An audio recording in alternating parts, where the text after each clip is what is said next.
Cinema നടൻ ദിലീപുമായിട്ട് ബന്ധപ്പെട്ടുണ്ടായിട്ടുള്ള ഒരു cinema നടിയെ അവമാനിക്കുന്ന തരത്തിൽ അവർക്ക് നേരെ പീഡന ശ്രമം നടന്നപ്പോൾ കേരളം ഞെട്ടിപ്പോയി. കാരണം അങ്ങനൊരു സംഭവം കേരളം കണ്ടിട്ടില്ല. അതിന് പിന്നിൽ ഉള്ള സിനിമാ ലോകത്തെ അപഭ്രംശങ്ങളെ കുറിച്ച് പഠിക്കാൻ വേണ്ടി നിയുക്തമായ ഹേമ കമ്മിറ്റി റിപ്പോർട്ട് സമർപ്പിച്ചിട്ട് വളരെ കാലമായി.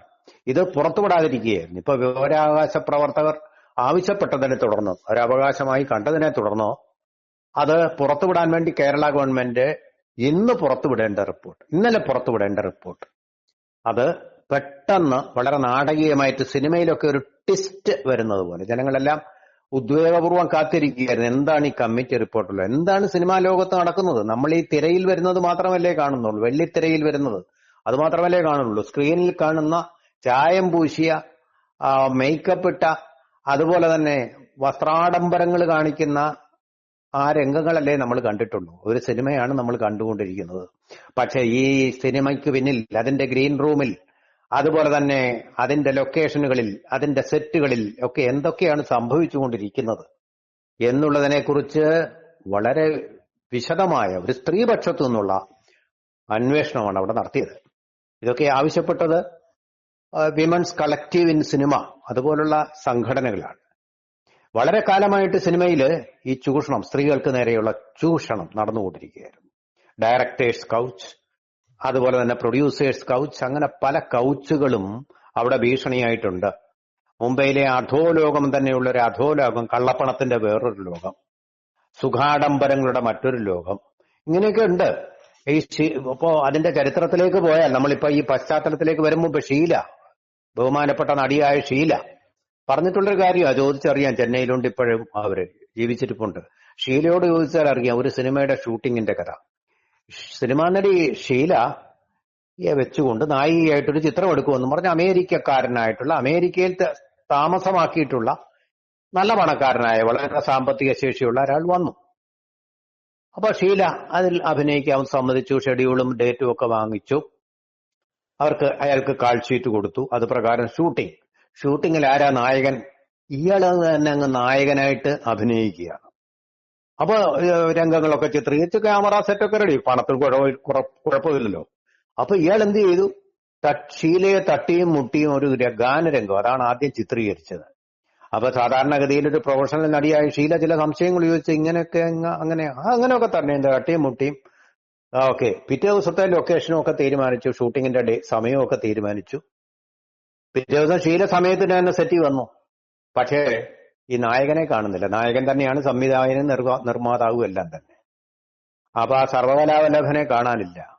അയാളെന്താണ് ചോദിച്ചു കഴിഞ്ഞപ്പോഴാണ് അറിഞ്ഞത്, അയാളിൽ സന്ദേശം കൊടുത്തിട്ടാണ് പോയത് മറ്റുള്ളവർക്ക്.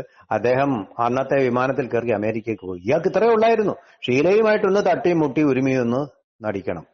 ഇതേ ആഗ്രഹങ്ങൾ വെച്ചുകൊണ്ട് അല്ലെങ്കിൽ മോഹങ്ങൾ, അഭിലാഷങ്ങളൊക്കെ വെച്ചുകൊണ്ട് അത് പൂർത്തീകരിക്കാനായിട്ട് സിനിമകൾ ചിത്രീകരിക്കുന്ന ധാരാളം ആൾക്കാരുണ്ട്. സിനിമ എന്ന് പറഞ്ഞിട്ട്. അതുപോലെ തന്നെ ഈ നായികമായിട്ട് തെരഞ്ഞെടുക്കാമെന്ന് പറഞ്ഞ് നടികളെ ഹോട്ടൽ മുറികളിൽ വെച്ച് ചൂഷണം ചെയ്യുന്നവരുണ്ട്. ഇതിന്റെയൊക്കെ വാർത്തകൾ പുറത്തു വന്നിട്ടുള്ളതാ. ഇതിപ്പോ ഹേമ കമ്മിറ്റി ഒന്നും പറയാതെ നമുക്കറിയാം. ഈ രംഗം വഷളായതുകൊണ്ടാണ് കുടുംബത്തിൽ പിറന്ന അഭിജാതരായിട്ടുള്ള പെൺകുട്ടികൾ ഒരു കാലത്ത് സിനിമയിൽ വരാതിരുന്നത്. പക്ഷെ ഇപ്പോഴീ ലിബറൽസിന്റെ കാലമായതുകൊണ്ട്, ലിബർട്ടിയുടെ കാലമായതുകൊണ്ടും, സ്ത്രീകൾ കുറച്ചുകൂടി അവരുടെ അവകാശങ്ങളെക്കുറിച്ച് ബോധവതികളായതുകൊണ്ടുമൊക്കെ, അവർക്കെതിരെ ഈ പീഡനത്തിനെതിരെയുള്ള നിയമം കർശനമാക്കിയത് കൊണ്ടൊക്കെ ഈ രോഗത്തിൽ നിന്ന്, ഈ ഒരുതരം ഞരമ്പ് രോഗത്തിൽ നിന്നും മലയാള സിനിമ രക്ഷപ്പെട്ടിട്ടുണ്ട് എന്നാണ് നമ്മൾ കരുതിയത്. പക്ഷെ അങ്ങനെയൊന്നും സംഭവിച്ചിട്ടില്ല. നമ്മൾ സാധാരണയായിട്ട് കോടമ്പാക്കത്തും അതുപോലെ തന്നെ മുംബൈയിലും ഹോളിവുഡിലും ബോളിവുഡിലും ഒക്കെ നടക്കുന്ന കാര്യങ്ങൾ മാത്രമേ നമ്മൾ കണ്ടിട്ടും കേട്ടിട്ടുള്ളൂ. ഇപ്പൊ കേരളത്തിൽ വെച്ച് തന്നെ ഒരു നടി, ഒരു അറിയപ്പെടുന്ന നടി, അവര് ഈ സിനിമയിൽ അഭിനയിക്കുമ്പോൾ നമ്മൾ കണ്ടിട്ടുണ്ട്, ബലാത്സംഗ രംഗങ്ങളൊക്കെ കണ്ടിട്ടുണ്ട്. അങ്ങനെ അല്ലാതെ സിനിമയുടെ ഷൂട്ടിങ്ങും കഴിഞ്ഞ് പോകുന്ന വഴിക്ക് ബലാത്സംഗ നാടകമാണ്, അതിൽ അഭിനയിക്കേണ്ടതായിട്ട് വരിക. അതിൽ വലിയ വില്ലന്മാരെ വെച്ചുകൊണ്ട് ഏതോ ഒരു മഹാനടൻ ചെയ്തതാണെന്നാണ് ഇപ്പൊ പുറത്തു വന്നിട്ടുള്ള കാര്യങ്ങൾ. അപ്പൊ അതിന്റെ കേസ് നിലനിൽക്കുകയാണ്. അപ്പൊ അത് സബ് ജുഡീസ് ആയതുകൊണ്ട് അതിന്റെ വിശദാംശങ്ങളിലേക്ക് നമുക്ക് പോകേണ്ട കാര്യങ്ങളില്ല. എന്നിട്ട് ഈ നടിയുടെ ആ രംഗങ്ങള്, അതിന്റെ മെമ്മറി കാർഡ് കോടതിയിൽ നിന്ന് 4-5 തവണ എടുത്തുകൊണ്ട് പോയി പലരും കാണുകയും ചെയ്തു. കൗതുകത്തിന് വേണ്ടി കണ്ടു സൂഹിക്കാൻ വേണ്ടിയിട്ട് കോടതിയുടെ പ്രധാനപ്പെട്ട ഒരു തൊണ്ടി മുതലായിട്ടുള്ള ഒരു തെളിവായിട്ടുള്ള അങ്ങനെയുള്ള കാര്യങ്ങൾ വരെ ഈ മനുഷ്യര് ഈ അവരുടെ നയന സുഖത്തിന് വേണ്ടിയിട്ട് ഉപയോഗിക്കുക എന്നൊക്കെ പറഞ്ഞ ഈ സാംസ്കാരികമായിട്ടുള്ള ഒന്നാണ് സിനിമ എന്നാണല്ലോ പറയുന്നത്. സാംസ്കാരിക വകുപ്പിന് കീഴിലാണ് ഇത് വരുന്നത്. എത്രമാത്രം അപചയമാണ് ഉണ്ടായിരിക്കുന്നത്. അതുപോലെ തന്നെയാണ് പ്രധാനപ്പെട്ട ഒരു കാര്യം, മയക്കുമരുന്ന് കഴിച്ചുകൊണ്ടും മദ്യം കഴിച്ചുകൊണ്ടും ഇതൊക്കെ സിനിമയുടെ അവിഭാജ്യ ഘടകങ്ങളായിട്ട് മാറിയിട്ടുണ്ടെന്നുള്ള മട്ടിലാണ് സെറ്റിലേക്ക് പലതും വരുന്നത്. അപ്പോൾ ഒരുപാട് സംശയങ്ങളുണ്ട്. സാധാരണക്കാർക്കൊന്നും അങ്ങോട്ട് പ്രവേശനമില്ല, പോലീസുകാർ തടയും. ആ നടന്മാരെ കാണാൻ വേണ്ടി അങ്ങോട്ട് ചെന്ന് കഴിഞ്ഞാൽ പോലെ അവിടെയുള്ള ആൾക്കാർ തടയും. അങ്ങോട്ടെങ്കിലും പ്രവേശനമൊന്നുമില്ലല്ലോ. അപ്പൊ ഇവിടെ എന്തൊക്കെയാണ് നടക്കുന്നതെന്ന് നമുക്ക് സാധാരണക്കാർക്ക് യാതൊരു പിടിയില്ല. അപ്പൊ അങ്ങനെയുള്ള ഒരു കാര്യങ്ങളെ കുറിച്ചുള്ള ഒരു റിപ്പോർട്ട് സത്യസന്ധമായിട്ട് ഒരു ജസ്റ്റിസ് അതിൻ്റെതായിട്ടുള്ള നിലവാരത്തിലും അതിൻ്റെതായിട്ടുള്ള സത്യസന്ധതയിലും നീതിന്യായത്തിലും നീതി കിട്ടാൻ വേണ്ടി കൊണ്ട് സമർപ്പിക്കുമ്പോൾ അത് ഗവൺമെന്റിന്റെ കയ്യിൽ അത് പൂഴ്ത്തി വെച്ചുകൊണ്ട് അടയിരിക്കുക, അങ്ങനെ ധാരാളം റിപ്പോർട്ടുകൾ ഇരിപ്പുണ്ട്. ആ റിപ്പോർട്ടുകളൊക്കെ നടത്തിയായിരുന്നെങ്കിൽ കേരളത്തിന്റെ ജീവിതത്തിന്റെ ഗുണനിലവാരം, നമ്മുടെയൊക്കെ ജീവിത ഗുണനിലവാരം 10 മടങ്ങ് നല്ലതായിട്ട് തീരുമായിരുന്നു. അതൊന്നും അല്ല ഉണ്ടായിട്ടുള്ളത്. അതെല്ലാം പൂഴ്ത്തി വെച്ച് അവിടെ തന്നെ തമസ്കരിക്കപ്പെടുകയാണ് ചെയ്തിട്ടുള്ളത്. അതിന്റെ പൊടി കൊണ്ട് അവിടെ ശ്വസിക്കാൻ പോലും പറ്റാത്ത അന്തരീക്ഷമാണ് സെക്രട്ടേറിയറ്റിലും അതുപോലെ തന്നെ അസംബ്ലിയിലും ഒക്കെ തന്നെ. അത്രമാത്രം കുന്നുകൂടി കിടക്കുകയാണ് അങ്ങനെയുള്ള റിപ്പോർട്ടുകളെല്ലാം. അതിൽ ഒന്നെടുത്തൊന്ന് നടപടികൾ എടുക്കുകയല്ല, ഒന്ന് ജനങ്ങളൊന്ന് അറിയാൻ വേണ്ടി വെച്ചാൽ എല്ലാരും കാത്തിരുന്ന ദിവസം തന്നെ കോടതി വന്ന് അത്യാവശ്യപ്പെട്ട് വെപ്രാളപ്പെട്ട് പായപ്പെട്ട ഒരു മനുഷ്യൻ വന്നിട്ട് അത് കാണിക്കരുത്, കാണിച്ചു കഴിഞ്ഞാൽ സിനിമാ രംഗത്തുള്ള പലരുടെയും പേര് ചീത്തയാവും, നാറിപ്പോവും എന്നൊക്കെ പറഞ്ഞ് അങ്ങനെ തന്നെയാണ് കോടതി ഭാഷയിൽ അങ്ങനെ പറഞ്ഞിരിക്കുന്നത് എന്നും പറഞ്ഞ് ഹർജി കൊടുത്തിരിക്കുന്നത്. ഇത് അറിഞ്ഞു കഴിഞ്ഞാൽ കുഴപ്പങ്ങളാവും. ഇത് അറിയാതിരിക്കുന്നതല്ലേ കുഴപ്പം. അപ്പൊ അറിയാതിരിക്കുമ്പോ എന്തെല്ലാം കുഴപ്പങ്ങളാണ് അവിടെ ഉണ്ടായിക്കൊണ്ടിരിക്കുന്നത്. വെള്ളിത്തിരയ്ക്ക് പിന്നിൽ അല്ലെങ്കിൽ ഒരുപക്ഷെ ഇരുമ്പ് മറയ്ക്ക് പിന്നിൽ എന്തെല്ലാമാണ് നടക്കുന്നത്. ഈ കാലഘട്ടത്തിൽ, ലിബർട്ടിയുടെ ഈ കാലഘട്ടത്തിൽ, ലിബറൽ വാല്യൂസിന്റെ ഈ കാലഘട്ടത്തിൽ ഇതൊക്കെ ഞങ്ങൾ അറിയേണ്ടതല്ലേ? ഇതൊക്കെ അറിയേണ്ടത് ഒളിച്ചു വയ്ക്കാനുള്ളതാണോ? അല്ലെങ്കിൽ പരവതാനിക്കടിയിലേക്ക് പൂത്തുവെക്കാനുള്ള പൊടികളാണോ ഇതൊക്കെ? എന്താണ് ഈ മനുഷ്യൻ? അദ്ദേഹം ഒരു നിർമ്മാതാവാണെന്ന് പറയുന്നു. അദ്ദേഹത്തിന്റെ സിനിമകളൊന്നും ഞാൻ കണ്ടിട്ടില്ല. സജിമോൻ പാറയിൽ എന്നാണ് അദ്ദേഹത്തിന്റെ പേര്. അദ്ദേഹമാണ് കൊടുത്തിരിക്കുന്നത് എന്ന് പറയുന്നു. അദ്ദേഹം നിർമ്മാതാവ് എന്നുള്ള പേരിലാണ് പറഞ്ഞിരിക്കുന്നത്. പക്ഷെ നിർമ്മാതാക്കളുടെ സംഘടന പറഞ്ഞു ഞങ്ങൾക്ക് ഇതുമായിട്ട് ബന്ധമില്ല, അദ്ദേഹം ഞങ്ങൾ പറഞ്ഞിട്ടല്ല കൊടുത്തതെന്ന്. അപ്പൊ അതിന്റെ അർത്ഥം വേറെ ആരോ കളിക്കുന്നുണ്ട്. നിർമ്മാതാക്കളുടെ പേരും കൂടി ചീത്തയാക്കാൻ വേണ്ടിയിട്ട് സിനിമയിലെ ഏതെങ്കിലും താല്പര്യമുള്ള ഒരു വിഭാഗമാണ് പറഞ്ഞിരിക്കുന്നത്. ഈ സ്ത്രീ ചൂഷണം മാത്രമല്ല കേട്ടോ, കൊടുക്കുന്ന ശമ്പളം അല്ലെങ്കിൽ കൊടുക്കാത്ത ശമ്പളം, ചിലർക്ക് ശമ്പളം തന്നെ കൊടുക്കാറില്ല, അഭിനയിക്കുന്ന നടന്മാർക്ക് പറയുന്ന പ്രതിഫലം കിട്ടാറില്ല, അങ്ങനെയൊക്കെ പരാതികൾ പലതവണ വന്നിട്ടുണ്ട്. വണ്ടി ചെക്ക് കൊടുക്കുന്നു എന്നൊക്കെ പറഞ്ഞിട്ടുണ്ട്. പിന്നെ കള്ളപ്പണം വെളുപ്പിക്കാനുള്ള മാർഗമായിട്ട് സിനിമയെ കരുതുന്നു.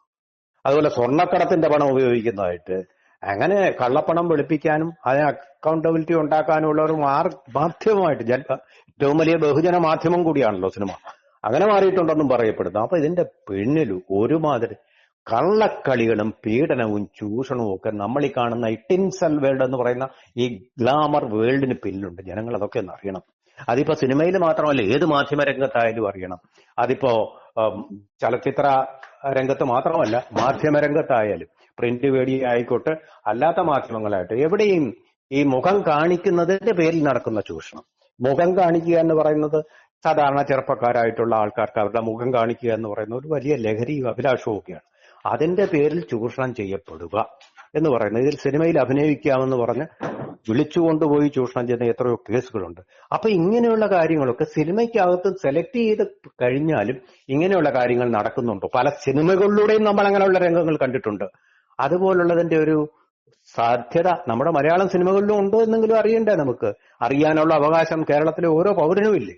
നമ്മളുടെ മക്കളെ നാളെ സിനിമയിൽ അയക്കണോ വേണ്ടയോ എന്ന് തീരുമാനിക്കാൻ ഇത് ആവശ്യമല്ലേ? എന്തുകൊണ്ടാ? ഞങ്ങളെല്ലാം വിശുദ്ധ പശുക്കൾ, നിങ്ങൾ ഞങ്ങളെ പറ്റിയൊന്നും അറിയണ്ട എന്നൊരു നിലപാട് ഏത് കൂട്ടരാണ് സ്വീകരിച്ചിരിക്കുന്നത്? ഇതിന്റെ പിന്നിൽ കളിച്ചിരിക്കുന്ന ആരാണ്? ഇദ്ദേഹമായിരിക്കില്ല. ഇദ്ദേഹത്തിനെ പണം കൊടുത്ത് കോടതിയിലേക്ക് അയച്ചിരിക്കാനാണ് സാധ്യത കാണുന്നത്. നമുക്കറിയില്ല അതിന്റെ സത്യാവസ്ഥ. എന്തായാലും ഒരാഴ്ചത്തെ സമയം അനുവദിച്ചിട്ടുണ്ട്. വാദങ്ങളും പ്രതിവാദങ്ങളും ഒക്കെ നടക്കുകയാണ്. കോടതിക്ക് ഇതിന്റെ എല്ലാ വശങ്ങളും പഠിച്ച് തീരുമാനം എടുക്കാൻ പറ്റൂ. പക്ഷെ നമ്മുടെ മുമ്പിൽ പച്ചയായിട്ടുള്ളൊരു യാഥാർത്ഥ്യമുണ്ട്. ഈ കാര്യങ്ങളൊക്കെ ജനങ്ങൾ അറിയണം. എങ്കിലേ കൂടുതൽ ചൂഷണങ്ങളും കള്ളത്തരങ്ങളും തിരക്ക് പിന്നിൽ ഉണ്ടാവാതിരിക്കത്തുള്ളൂ. സിനിമ കാണിച്ചിട്ട് ആളുകളെ ഭ്രമിപ്പിക്കുന്നത് പോലെയല്ല സിനിമ. അതിന്റെ നിർമ്മാണത്തിന് പിന്നിലുള്ള എല്ലാ കള്ളത്തരങ്ങളും പൊള്ളത്തരങ്ങളും ജനങ്ങൾക്ക് മനസ്സിലാക്കേണ്ടതുണ്ട്. അതിന്റെ പിന്നിലുള്ള ജീർണതകൾ അതെല്ലാം ഓരോ കേരളീയ പൗരനും അവകാശമുള്ളതാണ്. എന്താണെന്ന് കാരണം തങ്ങൾ കൊടുക്കുന്ന പണം, അതുകൊണ്ട് തങ്ങൾ കൊടുക്കുന്ന നികുതി ഗവൺമെന്റിന് കിട്ടുന്നതാണ്. തങ്ങൾ കൊടുക്കുന്ന പണം കൊണ്ടാണ് ഇവരൊക്കെ കോടികൾ സമ്പാദിക്കുന്നത്. അതുകൊണ്ട് അവർക്കാകാൻ നിങ്ങൾ അറിയണ്ട, ഞങ്ങൾക്ക് നാണക്കേടാവുമെന്ന് പറഞ്ഞാൽ അതങ്ങനെ വേണ്ടാന്ന് നോക്കുന്നത് അത്ര ലാഘവത്തോടെ വയ്ക്കാൻ കഴിയുന്ന കാര്യമാണെന്ന് എനിക്ക് തോന്നുന്നില്ല. അത് അറിയും പലരുടെയും പേര് ചീത്തയാവും. അങ്ങനെ അല്ലല്ലോ, ഒരു അന്വേഷണ കമ്മിറ്റി വരുമ്പോൾ പലരുടെയും പേര് ചീത്തയാവുന്നെങ്കിൽ അങ്ങ് ആവട്ടെ. പേര് ചീത്തയാവുന്ന അതിൽ കണ്ടെത്തിയ സത്യത്തിന്റെ പേരിലല്ലേ സത്യം പുറത്തു വരണ്ടേ. അത് കള്ളം കൊണ്ട് മറച്ചു വെക്കാൻ പറ്റുമോ? കോടതിക്ക് മുന്നിൽ വരരുതെന്നൊക്കെ പറഞ്ഞ ഇവരുടെ പേര് ചീത്തയാവും. ഇങ്ങനെയൊക്കെ ഇത് വാസ്തവത്തിൽ ഈ രംഗത്തെ സ്ത്രീകൾ പറഞ്ഞിട്ട് അവരുടെ കണ്ണീരൊപ്പാണിത്. ജനങ്ങൾ അറിയണം അവരനുഭവിച്ച പീഡകൾ. അവർക്ക് പറയാൻ നിർവാഹമില്ല. എന്തെങ്കിലും തുറന്നു പറഞ്ഞു കഴിഞ്ഞാൽ അവരുടെ സിനിമയിൽ റോൾ ഇല്ലാതാവും. അങ്ങനെ പലർക്കും സംഭവിച്ചിട്ടുണ്ട്. ഈ കേസിൽ തന്നെ ഈ നമ്മൾ മുമ്പേ പറഞ്ഞ അതിജീവിതയുടെ കാര്യത്തിൽ തന്നെ, സിനിമയിലെ അതിജീവിതയുടെ കാര്യത്തിൽ തന്നെ ഇങ്ങനെ സംഭവിച്ചിട്ടുണ്ട്. അവരെ സപ്പോർട്ട് ചെയ്തതിന് പലർക്കും ഇപ്പൊ അവരുടെ മുഖം നമ്മളിപ്പോ സിനിമയിൽ കാണുന്നില്ല. അവരെ പിന്തുണച്ച ആൾക്കാരുടെ അതാണ് സ്ഥിതി. അത് പാടില്ലല്ലോ. നമ്മളുടെ ജനങ്ങളുടെ, കേരളത്തിലെ മുഴുവൻ ജനങ്ങളുടെയും, മനുഷ്യസ്നേഹികളുടെയും, കോടതിയുടെയും ഗവൺമെന്റിന്റെയും മനുഷ്യാവകാശ പ്രവർത്തകരുടെയും വിവരാവകാശ പ്രവർത്തകരുടെയും ഒക്കെ പിന്തുണ ഈ സത്യത്തിനുണ്ടാവണം. ഈ കമ്മിറ്റി റിപ്പോർട്ട് ജനങ്ങൾ ഓരോരുത്തരും അറിയണം. നിങ്ങൾക്കതിനകത്ത് എന്തെങ്കിലും കള്ളമോ ഉണ്ടെങ്കിൽ നിങ്ങൾക്ക് ഈ കോടതിയെ സമീപിക്കൂ. അല്ല, ഈ റിപ്പോർട്ട് പുറത്തുവിടരുതെന്ന് പറയുമ്പോൾ നിങ്ങൾക്ക് എന്തൊക്കെ ഒളിക്കാനുണ്ട്. Something is rotten in the city of Denmark എന്ന് പറയുമ്പോൾ അതുപോലെ തന്നെ something is rotten in the arena of cinema എന്ന് തന്നെ നമുക്ക് വിശ്വസിക്കേണ്ടതായിട്ട് വരും. ആർക്കൊക്കെ എന്തൊക്കെയോ മറച്ചു വയ്ക്കാനുണ്ട്. അവരുടെ അലമാരകളിൽ ധാരാളം ആസ്തികൂടങ്ങൾ ഇരിപ്പുണ്ട് എന്നുള്ളതാണ് അതിനർത്ഥം. അതിന് ജനങ്ങൾ ഉത്തരവാദികളല്ല, കോടതി ഉത്തരവാദികളല്ല. നിങ്ങൾ നിങ്ങളെ തന്നെ സ്വയം തിരുത്തിക്കൊണ്ട് മുന്നോട്ട് പോവുകയാണ് വേണ്ടത്, തിരുത്തൽ ആവശ്യമുള്ളിടത്ത്. അല്ലാത്ത നിരപരാധികളുടെ പേരുകളൊന്നും ഇതിനകത്ത് വരും എന്ന് നമുക്ക് വിശ്വസിക്കാൻ പറ്റുകയില്ല. അങ്ങനെ ഒരു നീതി നിഷ്ഠത പുലർത്തിയിരുന്ന, അങ്ങനെ പാരമ്പര്യമുള്ള ഒരു ജസ്റ്റിസ് അങ്ങനെ ചെയ്യും എന്ന്, ജഡ്ജി അങ്ങനെ ചെയ്യും എന്ന് നമുക്ക് കരുതാൻ പറ്റില്ല. അങ്ങനെ പ്രത്യേകിച്ചും ഈ കാര്യത്തിൽ അങ്ങനെ പറ്റുകയില്ല എന്നുള്ളത് വളരെ വ്യക്തമാണ്. ഒരുപക്ഷെ സ്ത്രീപക്ഷമായിരിക്കാം, അങ്ങനെ തന്നെ ആയിരിക്കുക തന്നെ വേണം. ആ പക്ഷത്ത് നിന്നുകൊണ്ട് നമുക്ക് സിനിമയെ കാണേണ്ടതായിട്ട് വരും, സത്യത്തെയും കാണേണ്ടതായിട്ട് വരും. അങ്ങനെ ഈ സിനിമ മുന്നോട്ട് പോകാനുള്ളൂ. ഏകപക്ഷീയമായിട്ട് സ്ത്രീകളെ പീഡിപ്പിക്കുന്ന ഒരു രംഗമായിട്ട് അത് മാറാതിരിക്കാൻ ഈ കമ്മിറ്റി റിപ്പോർട്ട് പുറത്തു വരേണ്ടത് നമ്മുടെ സാംസ്കാരികമായ പുരോഗതിക്ക്, അതാണല്ലോ സിനിമയ്ക്കും, അതാണല്ലോ നമ്മുടെ സാംസ്കാരികമായ പുരോഗതിയാണല്ലോ ലക്ഷ്യമായിട്ട് ഈ ഫിലിം ഫെസ്റ്റിവലിലൊക്കെ മുഖ്യമന്ത്രിയും സാംസ്കാരിക മന്ത്രിയും ഒക്കെ പ്രസംഗിക്കുമ്പോൾ പറയുന്നത്. നമ്മുടെ സാംസ്കാരികമായിട്ടുള്ള പുരോഗതിക്ക് ഇതിന്റെ സത്യം നമ്മൾ അറിയണം.